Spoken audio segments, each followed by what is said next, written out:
2 products move out of beta and into GA, and 1 says goodbye later this year. All that and more in this month's Twilio Changelog. Twilio Changelog is your developer news show that keeps you up to date on all the new things that are happening in the Twilio developer ecosystem. All of the news stories can be found either on twilio.com/changelog or over on the Twilio blog. All links for things that we talk about today can be found down in the description below this video. Let's get started. Our first update is for Twilio Sync. Sync is really cool. With just a small amount of code, you can synchronize your application's data in real time across browsers, mobile devices, and the cloud. Sync first launched into public beta in 2017, and I'm happy to announce that it is no longer in beta. It is now generally available. You can check it out today by going over to twilio.com/sync, and we have a link to the docs down in the description below this video. Twilio Sync is great for those moments where you have a small amount of data that you want to keep up to date in real time. I have used it personally for running live polls on live streams, but definitely check it out today. Head to that link down in the description. We have 2 updates to the Twilio Functions UI regarding node dependencies.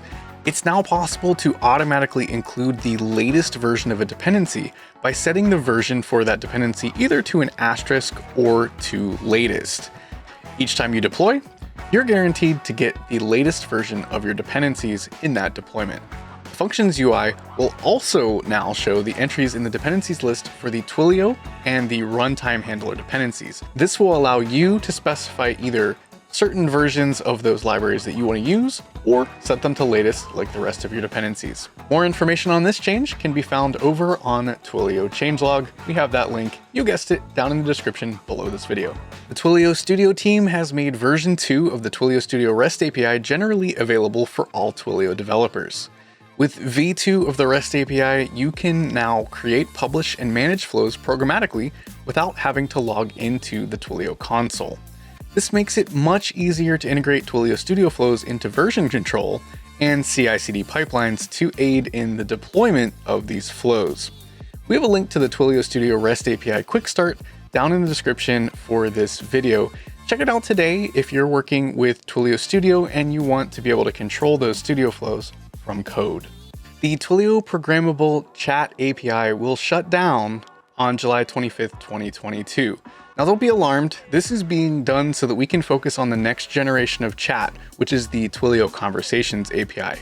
Twilio Conversations is a unified API for cross-channel group messaging and includes support for chat, WhatsApp, and SMS, as well as other channels that you can add to the Conversations API. While you will need to update your application code, most functionality will remain the same.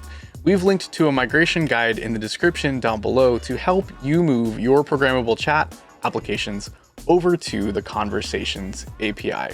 The cool thing here is you're not really losing any functionality in your chat applications, but you are gaining the added bonus of having those work with the other channels that we support like WhatsApp and SMS. So really this is win-win for everyone. Just work on that migration guide and get your applications moved over to the Conversations API. You have until the middle of the year. If you want to stay up to date on everything that's going on with Twilio and completely stay up to date with all these news, don't wait for the next video. Head over to twilio.com/changelog and you'll see all of the updates there, including the ones that we didn't cover in this video. Speaking of videos, if you enjoyed this video, good chances you'll like something else here. So take a look at this video right now.